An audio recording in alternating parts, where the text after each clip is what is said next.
Cherchez premièrement le royaume et la justice de Dieu, et toutes ces choses vous seront données par-dessus. Matthieu chapitre 6, verset 33. Cette parole n'est pas un simple verset qu'on récite machinalement. C'est une clé, une porte, une promesse, une invitation divine à une vie qui dépasse l'ordinaire. As-tu déjà pris un moment pour méditer sur cette déclaration?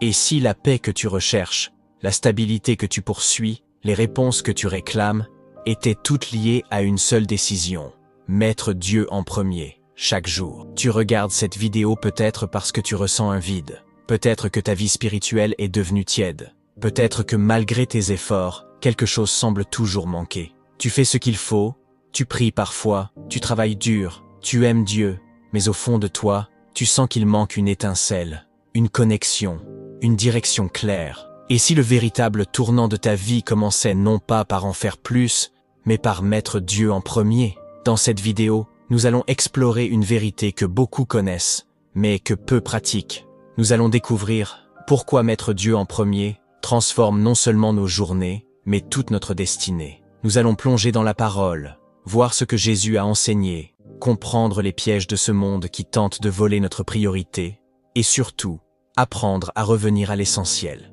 Dieu au centre, Dieu en premier, Dieu au-dessus de tout. Mais avant d'aller plus loin, je t'invite à faire un acte simple, mais puissant. Si tu crois que ce message peut réveiller des cœurs, fortifier la foi et rappeler à beaucoup l'essentiel, alors like cette vidéo, abonne-toi à cette chaîne Lumière dans la vallée et reste bien jusqu'à la fin, car dans cette vidéo, tu recevras non seulement des clés spirituelles profondes, mais aussi une prière spéciale pour t'aider à repositionner ton cœur chaque matin. Ensemble, nous allons bâtir une génération de croyants qui marchent selon les priorités du royaume. Et toi, es-tu prêt à dire aujourd'hui: Seigneur, à partir de maintenant, c'est toi en premier? Si c'est le cri de ton cœur, écris-le dès maintenant en commentaire. Je choisis de mettre Dieu en premier. Que cette déclaration devienne une semence spirituelle qui portera du fruit dans ta vie. Dans quelques instants, nous allons voir ensemble ce que la Bible dit réellement sur le fait de mettre Dieu en priorité. Tu vas découvrir des révélations puissantes, des histoires bibliques qui vont t'ouvrir les yeux, et surtout, des principes que tu pourras appliquer concrètement dans ta vie de tous les jours. Ce message est pour toi, mais il est aussi pour ceux que tu aimes. Alors n'hésite pas à le partager autour de toi, dans ta famille, ton église ou ton groupe de prière. Ce que je vais te dire n'est pas une formule magique. Ce n'est pas un raccourci pour avoir une vie parfaite, mais c'est un chemin, un style de vie, une vérité profonde. Quand tu places Dieu en premier, ce n'est pas le monde qui dicte ta journée, c'est le ciel. Ce ne sont plus tes émotions qui guident tes décisions, c'est le Saint-Esprit. Ce ne sont plus les circonstances qui dominent ton cœur, c'est la paix de Dieu qui règne. Alors, es-tu prêt à te laisser transformer, à revenir à ce cœur à cœur avec Dieu, chaque matin, chaque instant? Cette vidéo est plus qu'un enseignement. C'est une rencontre, une révélation, un rappel divin pour ceux qui ont oublié, pour ceux qui doutent, pour ceux qui veulent recommencer. Parce que lorsque Dieu est à la première place, tout le reste trouve enfin sa juste position. Maintenant que ton cœur est prêt, restons ensemble pour découvrir les fondements bibliques de cette vérité. Tu comprendras pourquoi tant de chrétiens vivent une foi sans puissance, simplement parce qu'ils ont inversé les priorités. Tu verras aussi pourquoi, spirituellement, ta vie peut basculer quand tu décides de replacer Dieu au centre. Reste jusqu'à la fin, commente, abonne-toi, et surtout, prépare ton cœur, car ce que tu vas entendre pourrait bien marquer un avant et un après dans ta marche avec Dieu. Depuis les premières pages de la Genèse jusqu'aux dernières paroles de l'Apocalypse, l'Écriture sainte nous révèle un fil conducteur invisible mais puissant. Dieu ne veut pas seulement faire partie de nos vies, il veut en être le centre. Il ne cherche pas une place dans ton emploi du temps, il désire être l'origine de chacun de tes pas. La Bible ne nous appelle pas à une foi accessoire, mais à une dépendance totale, à une relation exclusive, vivante et constante avec le Créateur. Lorsque Dieu dit à Abraham « Marche devant moi et sois intègre », Genèse chapitre 17, verset 1, il ne l'invite pas à une religion, mais à une priorité, marcher devant lui, le mettre en premier, marcher sous son regard. Mettre Dieu en premier n'est pas une idée moderne ou un conseil motivant. C'est un ordre divin, un principe fondamental du royaume. Lorsque Moïse reçoit les 10 commandements sur le mont Sinaï, quelle est la toute première parole? « Tu n'auras pas d'autre Dieu devant ma face ». Exode chapitre 20, verset 3. Autrement dit, Dieu réclame la première place, sans partage. Avant même de parler du vol, du meurtre, de la convoitise, Dieu établit un fondement, la priorité du cœur, parce qu'il sait que tout le reste découlera de ce que nous plaçons en premier. Jésus, dans son enseignement, ne fait que poursuivre cette même logique. Dans Matthieu chapitre 6, verset 33, il dit « Cherchez premièrement le royaume et la justice de Dieu, et toutes ces choses vous seront données par-dessus. » Le mot « premièrement » est crucial. Ce n'est pas une suggestion, c'est une direction. Et le contexte de ce verset est encore plus frappant. Jésus parle de nos besoins quotidiens, de la nourriture, des vêtements, de l'avenir. Il sait que ce sont des sujets qui préoccupent le cœur humain, mais au lieu de nous inviter à l'inquiétude ou au contrôle, il nous enseigne un principe céleste. Commence par Dieu, et le reste suivra. Dans le livre des Proverbes, chapitre 3, versets 5 à 6, il est écrit « Confie-toi en l'Éternel de tout ton cœur, et ne t'appuie pas sur ta sagesse. Reconnais-le dans toutes tes voies, et il aplanira tes sentiers. » Là encore, la priorité est claire. Dieu d'abord. Ta sagesse, ton expérience, tes calculs humains peuvent t'égarer. Mais lorsque tu reconnais Dieu dans toutes tes voies, pas seulement le dimanche, pas seulement quand ça va mal, il prend la direction de ta vie. Il aplanit, il dirige, il ouvre. Le problème aujourd'hui, c'est que nous avons tellement de distractions. Le travail, les réseaux sociaux, les responsabilités, les relations. Tout cela est réel, mais tout cela peut facilement prendre la première place si nous ne veillons pas. Le cœur humain est un trône, et ce trône n'accepte qu'un seul roi. Si Dieu n'y est pas, autre chose l'est. Parfois, c'est notre ego. Parfois, c'est la peur. Parfois, c'est l'argent. Parfois, c'est même le ministère. Mais Dieu est un Dieu jaloux. Il ne partage pas la première place. Et quand nous le rétrogradons, nous retirons aussi son autorité dans nos décisions. Regarde l'histoire de Saül, le premier roi d'Israël. Dieu lui donne des instructions précises, mais au lieu d'obéir pleinement, Saül choisit de plaire au peuple. Il agit selon ses propres calculs. Il offre lui-même un sacrifice, chose que seul le prophète devait faire. Résultat, il perd la faveur divine. Samuel lui dit « Tu as agi en insensé. L'Éternel aurait affermi pour toujours ton règne sur Israël, mais maintenant ton règne ne durera point. » 1 Samuel chapitre 13, versets 13 à 14. Pourquoi? Parce qu'il n'a pas mis Dieu en premier. Il a préféré son agenda, sa logique, sa popularité. À l'inverse, regarde la vie de David, un homme selon le cœur de Dieu. Non pas parce qu'il était parfait, il a péché, il a failli, mais parce que, malgré ses erreurs, il revenait toujours vers Dieu. Il remettait Dieu en premier. Ses psaumes en témoignent. Il disait « Je devance l'aurore et je crie, j'espère en tes promesses. » Psaume 119, verset 147. David avait compris, la priorité à Dieu n'est pas un acte religieux. C'est une posture du cœur, une soif quotidienne. Et que dire de Daniel? Dans un pays étranger, sous la domination d'un roi païen, il aurait pu se fondre dans la masse. Mais non. 3 fois par jour, il ouvrait sa fenêtre, tournait vers Jérusalem, et priait. Même sous la menace des lions, il a mis Dieu en premier. Résultat, non seulement Dieu l'a sauvé, mais il l'a élevé. Même ses ennemis n'ont pu nier la faveur qui reposait sur lui. Ce principe traverse les siècles. Chaque fois que quelqu'un met Dieu en premier, une atmosphère change, une direction s'ouvre, une paix s'installe. Ce n'est pas de la magie, c'est un ordre spirituel. C'est comme planter une graine dans une terre fertile. La croissance est inévitable. Jésus lui-même, dans le jardin de Gethsémane, face à la croix, face à l'angoisse, a dit « Non pas ma volonté, mais la tienne ». Luc chapitre 22, verset 42. Il a choisi la volonté du Père avant ses propres émotions, et c'est ainsi que le salut a été accompli. Le monde actuel glorifie la performance, l'autonomie, le « je fais comme je veux ». Mais le royaume de Dieu fonctionne à l'inverse. Plus tu t'abandonnes à lui, plus tu retrouves ta véritable force. Mettre Dieu en premier, ce n'est pas t'effacer, c'est te replacer. Ce n'est pas perdre du temps, c'est gagner l'éternité dans chaque instant. C'est renverser les faux dieux et donner à ton âme sa vraie source. Peut-être que tu te demandes pourquoi ta prière semble sans écho, pourquoi tes projets s'effondrent, pourquoi ton cœur reste agité malgré tous tes efforts. La réponse est peut-être là. As-tu mis Dieu en premier? Non pas en parole, mais en acte. Est-ce que tes décisions, ton emploi du temps, tes finances, tes pensées, reflètent une vie centrée sur Dieu?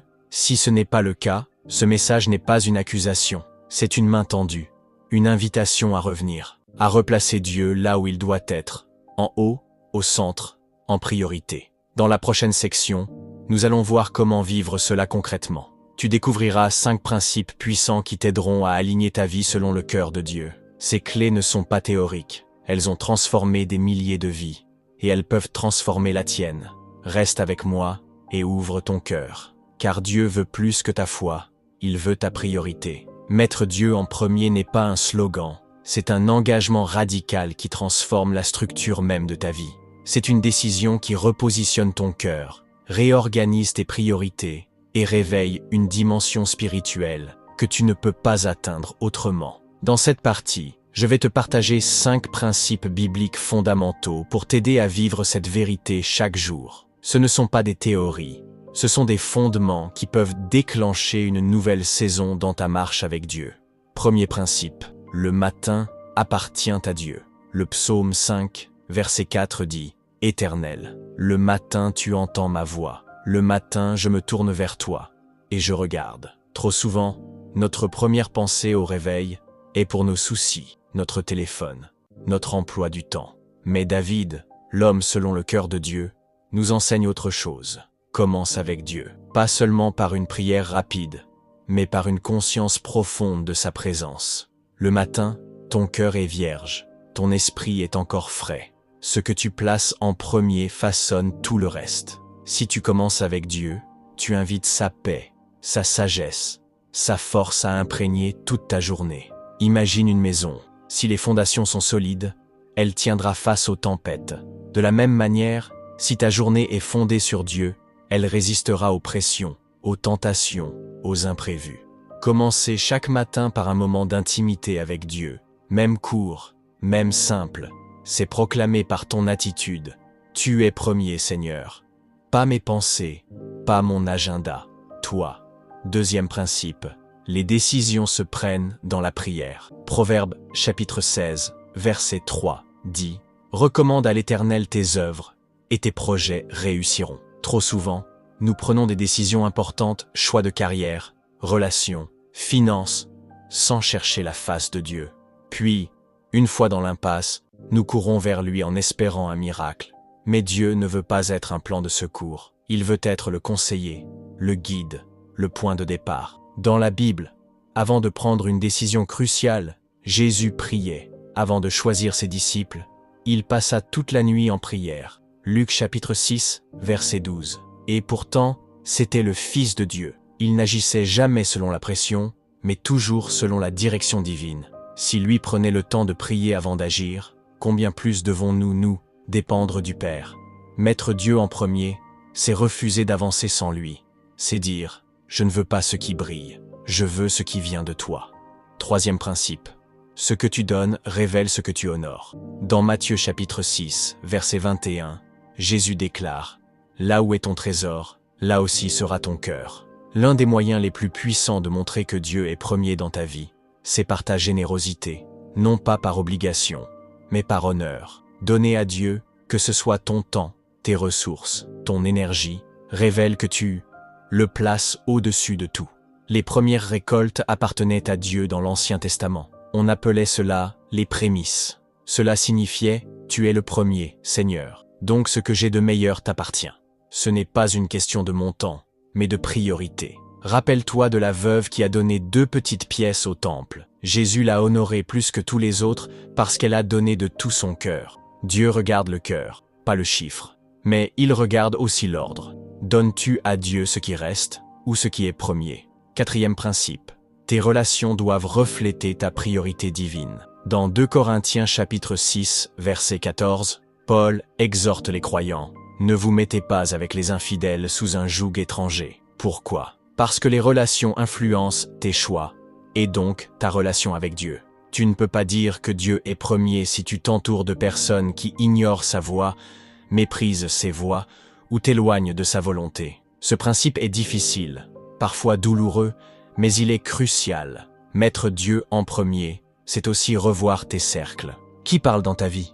Qui influence ton esprit? Qui nourrit ta foi ou la détruit? Parfois, pour placer Dieu au centre, tu dois laisser certaines personnes à la périphérie. ce n'est pas de l'arrogance, c'est de la sagesse spirituelle. Jésus lui-même, lorsqu'il voulait ressusciter la fille de Jaïrus, a fait sortir tout le monde sauf Pierre, Jacques, Jean et les parents. Parce que l'atmosphère de foi est fragile.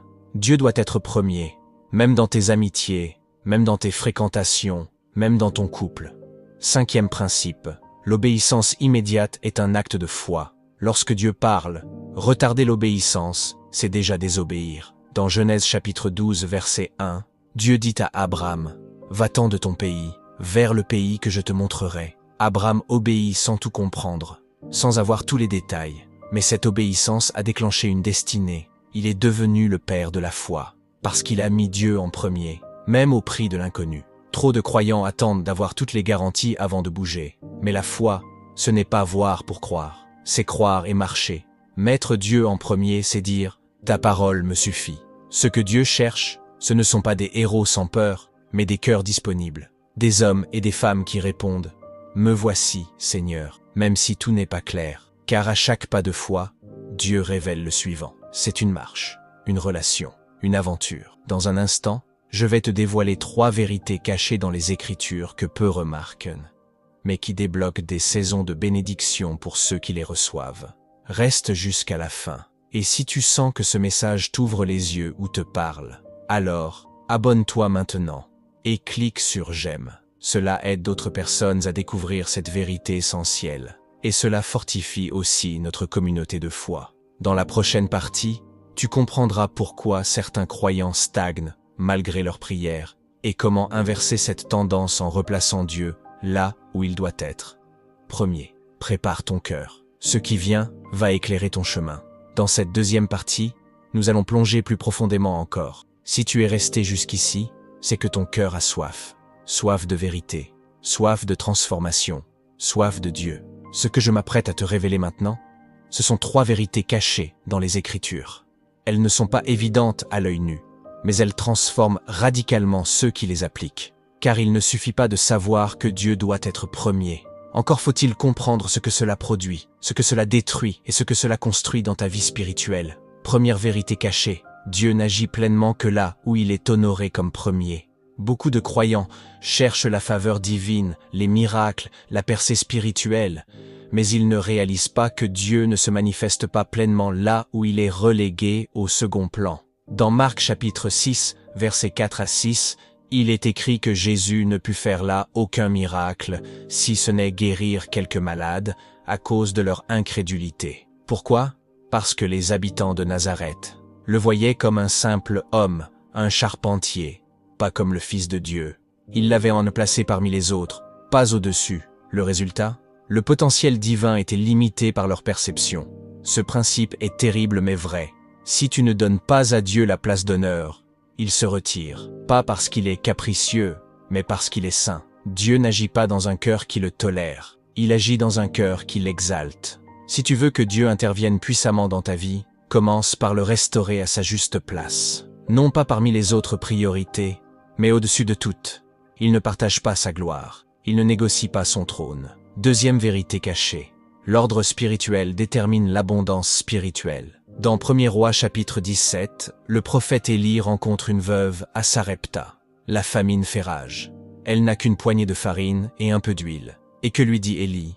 Prépare-moi d'abord une petite galette. D'abord, avant ton fils, avant toi. Donne à Dieu en premier, et le reste suivra. C'est choquant à première vue, mais c'est une loi spirituelle. En mettant le serviteur de Dieu, représentant de sa parole, en premier, la veuve a débloqué une source surnaturelle.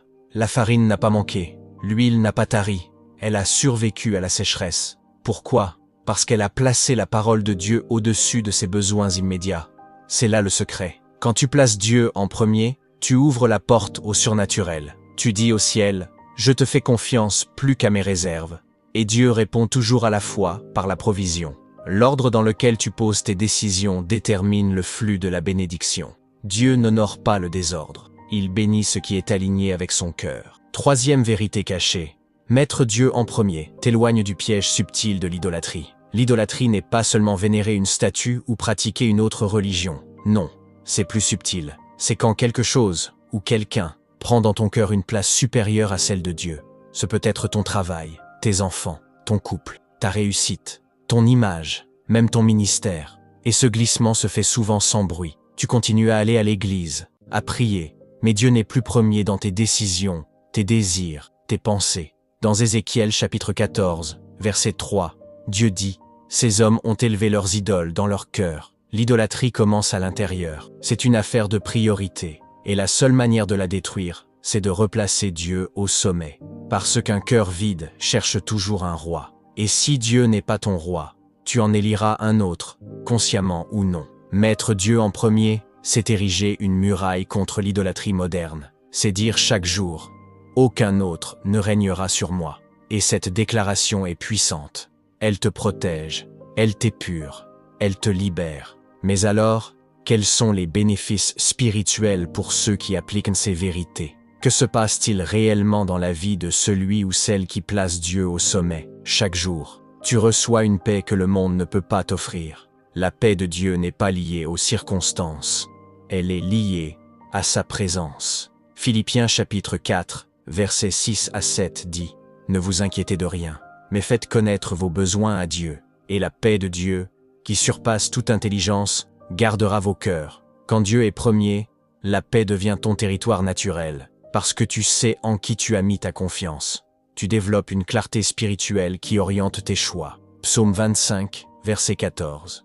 L'amitié de l'Éternel est pour ceux qui le craignent, et son alliance leur donne des instructions. Plus Dieu est premier, plus ses instructions deviennent claires. Il t'avertit, il te parle, il te dirige. Les voix du monde s'atténuent, la sienne s'intensifie. Tu es fortifié dans les épreuves. Mettre Dieu en premier, ce n'est pas éviter la tempête, c'est traverser la tempête avec un capitaine inébranlable. Lorsque Job a tout perdu, il est tombé face contre terre et a adoré. Pourquoi? Parce que Dieu était toujours premier. Et à la fin, il a tout récupéré au centuple. Tu expérimentes une croissance spirituelle durable. Mettre Dieu en premier, c'est nourrir ton âme de sa parole, de sa présence, de sa volonté. Et ce que tu nourris, grandit. Ta foi devient mature. Tes racines plongent plus profond. Tu ne vis plus de surface, tu vis d'intimité. Mais pour cela, il faut renverser un mensonge profondément enraciné. Dieu comprend que je suis trop occupé. Non, mon frère, ma sœur, ce n'est pas Dieu qui doit s'adapter à ton rythme. C'est ton rythme qui doit se caler sur Dieu. La source de ta fatigue, de ton agitation, de ton épuisement spirituel vient peut-être de là. Tu vis dans le désordre des priorités. Et Dieu, dans son amour, te dit aujourd'hui, « Remets-moi en premier, et tu verras la différence. » Je sais que certains vont dire, « Mais c'est difficile, j'ai un travail prenant, des enfants, des responsabilités. » Je le comprends, mais ce n'est pas une question de temps, c'est une question de cœur. Tu peux mettre Dieu en premier en te réveillant 15 minutes plus tôt, en commençant ton trajet avec une prière, en faisant de sa présence ta première pensée et non ton dernier recours. Dieu regarde ton cœur, pas ton chronomètre. Tu peux aussi le mettre en premier dans les petits gestes. Refuser une opportunité malhonnête, pardonner quand c'est difficile, refuser le compromis, honorer sa parole même quand ça te coûte. Chaque acte est une déclaration spirituelle. Tu es Seigneur de ma vie. Et plus tu choisis cette voie, plus tu verras la puissance de Dieu s'établir dans chaque domaine. Dans la prochaine partie, nous allons aller encore plus loin. Tu vas découvrir des actions concrètes, des habitudes simples, mais puissantes, pour appliquer ces vérités chaque jour. Et je vais te raconter une histoire inspirée des cieux, une parabole céleste, qui va bouleverser ta vision et réveiller en toi le désir profond de suivre Jésus sans détour. Mais avant cela, si ce message t'a parlé, si une vérité a touché ton cœur, alors abonne-toi maintenant, clique sur j'aime et partage cette vidéo à quelqu'un qui a besoin de recentrer sa vie sur Dieu. Et surtout, écris en commentaire.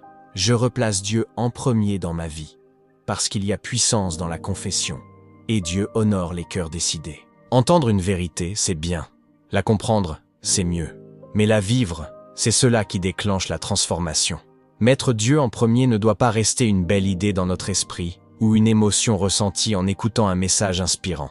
Cela doit devenir un style de vie, une discipline spirituelle, une posture quotidienne. Alors, concrètement, comment mettre Dieu en premier chaque jour? Que faire pour que cela devienne naturel, puissant et durable? Premièrement, sanctifie ton réveil. Avant de parler à quiconque, parle à Dieu. Que la première chose que tes yeux rencontrent ne soit pas ton téléphone, mais sa présence. Il ne s'agit pas de prier 2 heures dès l'aube, mais de lui remettre ta journée, ton cœur, tes pensées. Dis, Seigneur, je te rends les premières minutes de mon jour. Sois mon guide, ma force, mon conseil. Même si tu es encore fatigué, même si tes mots sont simples, cette prière du matin trace un chemin spirituel pour ta journée entière. Deuxièmement, fais de sa parole ta nourriture première. De la même manière que tu nourris ton corps, nourris ton esprit. Lis un passage de la Bible avant même ton petit déjeuner. Car l'homme ne vit pas seulement de pain, mais de toute parole qui sort de la bouche de Dieu. Matthieu chapitre 4, verset 4. Commence avec un psaume, un proverbe ou un évangile, et médite-le. Pose-toi la question. Comment puis-je vivre ce verset aujourd'hui? Cela aligne ton cœur, aiguise ton discernement et garde ton âme connectée à la voix divine. Troisièmement, dans chaque décision, recherche sa direction. Tu n'as pas besoin d'un moment de prière d'1 heure pour tout, mais développe cette habitude intérieure de dire « Saint-Esprit, guide-moi » avant une conversation importante, avant de répondre à un message tendu, avant un achat ou un choix de travail. Prends 2 minutes, ou même quelques secondes, pour inviter Dieu. Cela peut changer l'issue. Ce que tu consultes avant d'agir révèle qui règne dans ta vie. Quatrièmement, choisis des habitudes qui glorifient Dieu en premier. Quand tu reçois ton salaire ou tes revenus, mets Dieu en priorité dans ta gestion. Cela peut être une offrande, une dîme, une aide à une personne dans le besoin, une action inspirée par l'Esprit. Ce geste dit au ciel, « Tu es la source de tout, et je te rends l'honneur. » Dans ton emploi du temps, bloque des moments pour Dieu comme tu le ferais pour un rendez-vous important, parce que c'en est un, et dis aux autres, même à ta famille, ce moment est pour Dieu. Cinquièmement, nettoie ton cœur des priorités concurrentes. Demande sincèrement à Dieu, qu'est-ce qui prend la première place dans ma vie en ce moment? Sois prêt à entendre des réponses qui dérangent. Ton téléphone, ton anxiété, ta volonté propre, ton besoin d'approbation, une relation déséquilibrée? Demande au Saint-Esprit de révéler les idoles cachées et détrône-les une à une. Parfois, cela demandera des choix douloureux, mais ces choix t'ouvriront des portes de liberté. Maintenant, pour te faire toucher du doigt cette vérité d'une manière encore plus vivante, écoute cette parabole inspirée des cieux. Elle n'est pas dans la Bible, mais elle est enracinée dans son esprit. Il était une fois un homme appelé Emmanuel. Il avait une maison magnifique qu'il venait d'achever. Elle avait 5 grandes pièces. Un jour, alors qu'il priait, Jésus frappa à sa porte. Emmanuel ouvrit, étonné, mais rempli de joie. Il dit, « Seigneur, viens dans ma maison, je t'en prie. Je vais te donner la plus belle chambre, celle du haut, avec la plus belle vue. » Jésus accepta, avec douceur. Il monta à l'étage. Mais dans la nuit, un autre coup frappa la porte. C'était l'ennemi. Emmanuel hésita, puis ouvrit un peu. L'ennemi entra et sema la peur, le doute, la colère. Il retourna se coucher, bouleversé. Au matin, il courut vers la chambre de Jésus et dit, « Pourquoi n'es-tu pas intervenu ?» Jésus répondit calmement, « Tu m'as donné une chambre, pas la maison. Je n'interviens que là où je règne. » Emmanuel comprit. Il dit, « Seigneur, prends tout l'étage alors. 3 chambres sur 5, c'est pour toi. » Jésus accepta. Mais la nuit suivante, l'ennemi revint. Emmanuel lutta, fut blessé, pleura. Le lendemain, Jésus le regarda avec amour. Emmanuel s'effondra en larmes. « Seigneur, je ne comprends pas. Pourquoi l'ennemi a encore pu entrer ?» Jésus dit, « Je règne sur l'étage, mais la maison est toujours à ton nom. » Alors, ce jour-là, Emmanuel prit les clés de sa maison. Il les tendit à Jésus et dit, « Voici, Seigneur, je ne veux plus que tu sois un invité. Je te donne tout. C'est ta maison. Gouverne, décide, règne. » Et cette nuit-là, quand l'ennemi frappa à la porte, Jésus descendit lui-même. Il ouvrit, et le regard qu'il porta fit fuir les ténèbres. Plus jamais l'ennemi ne put entrer. Cette parabole nous dit tout. Tant que Dieu est un invité dans ta vie, tu restes vulnérable. Mais quand tu lui donnes les clés, tout change. La paix revient, l'ordre s'installe, l'ennemi recule. Alors aujourd'hui, je te pose une question simple. As-tu donné à Dieu une chambre ou toute la maison? Est-il un conseiller occasionnel ou le maître absolu de ton être? Le Seigneur ne veut pas une part de toi. Il veut ton cœur entier, parce que c'est seulement là qu'il peut régner guérir, diriger, protéger. Je t'invite à prendre une décision. Pas demain, pas plus tard. Maintenant, là où tu es, dis « Seigneur, je te donne les clés. Je ne veux plus te mettre en option. Sois premier, sois tout, sois roi. » Et si tu veux que ce changement soit visible, commence dès aujourd'hui par un acte concret. Crée un rendez-vous avec Dieu dans ta journée. Écris une prière. Libère ton agenda. Offre une louange. Renonce à une habitude qui le relègue au second plan. Car chaque geste devient un autel. Et chaque autel attire sa gloire. Tu es arrivé jusqu'ici. Ce n'est pas par hasard. C'est que ton cœur a entendu l'appel. Ce message n'est pas venu pour flatter ton intelligence, mais pour réveiller ton esprit. Dieu t'a parlé. Pas par la voix d'un homme, mais par la vérité éternelle de sa parole. Et cette vérité est simple, puissante, inébranlable. Mets Dieu en premier, et ta vie ne sera plus jamais la même. Nous avons vu ensemble ce que cela signifie. Nous avons plongé dans les Écritures, dans les témoignages de ceux qui ont placé Dieu au sommet, et dans des principes qui défient la logique humaine, mais révèlent la logique du royaume. Nous avons démoli les idoles cachées. Nous avons identifié les faux maîtres. Et nous avons vu que, dès que Dieu reprend la première place, tout l'univers spirituel s'aligne. Les portes s'ouvrent, les chaînes tombent, le chaos cède la place à la paix. Mais maintenant, il ne s'agit plus seulement de savoir. Il faut répondre, il faut choisir, il faut déclarer, parce que la foi sans les œuvres est morte. Et ce que tu fais après cette vidéo déterminera ce que ce message produira en toi. Rappelle-toi des points clés que nous avons explorés. Le matin appartient à Dieu. Commence ta journée avec lui, pas avec le monde. Les décisions doivent être prises dans la prière. Ne bouge pas sans sa voix. Ce que tu donnes révèle ce que tu honores. Honore-le avec tes ressources. Tes relations doivent refléter ta priorité divine. Éloigne-toi de ce qui t'éloigne de Dieu. L'obéissance immédiate est un acte de foi. Retarder, c'est déjà résister. Et souviens-toi de la parabole d'Emmanuel. Dieu ne veut pas une chambre, il veut la maison. Ne te contente pas d'un cœur partagé. Ne vis pas avec un trône instable où Dieu lutte contre tes idoles. Il est temps d'établir une royauté solide dans ton cœur. Une fois pour toutes. Dieu premier et tout le reste après. Et si tu te demandes « Mais que se passera-t-il si je fais ce choix ?» Alors écoute bien. Dieu honore toujours ceux qui l'honorent. Il ne promet pas une vie sans combat, mais il promet une victoire assurée. Il ne promet pas l'absence de larmes, mais il promet sa main pour les essuyer. Il ne promet pas la facilité, mais il promet sa fidélité. Tu ne perdras jamais en mettant Dieu en premier. Jamais. Alors maintenant, là où tu es, ferme les yeux un instant, respire profondément et répète après moi, de tout ton cœur. Seigneur mon Dieu, je reconnais aujourd'hui que j'ai souvent laissé d'autres choses prendre ta place, parfois consciemment, parfois sans m'en rendre compte. Mais aujourd'hui, je te choisis à nouveau. Je te donne les clés de ma vie. Je ne veux plus que tu sois un invité. Je te consacre ma maison, mon cœur, mes pensées, mes projets. Viens régner, viens diriger, viens purifier. Je te place en premier dans mes journées, dans mes décisions, dans mes relations. Je renonce à toute idole cachée. Je refuse de vivre dans le désordre spirituel. Je choisis ta paix, ta volonté, ta présence. Et je crois que, dès maintenant, ma vie entre dans une nouvelle saison. Une saison d'ordre divin, de croissance, de maturité et de victoire. Tu es premier, Seigneur, et tu le resteras. Amen.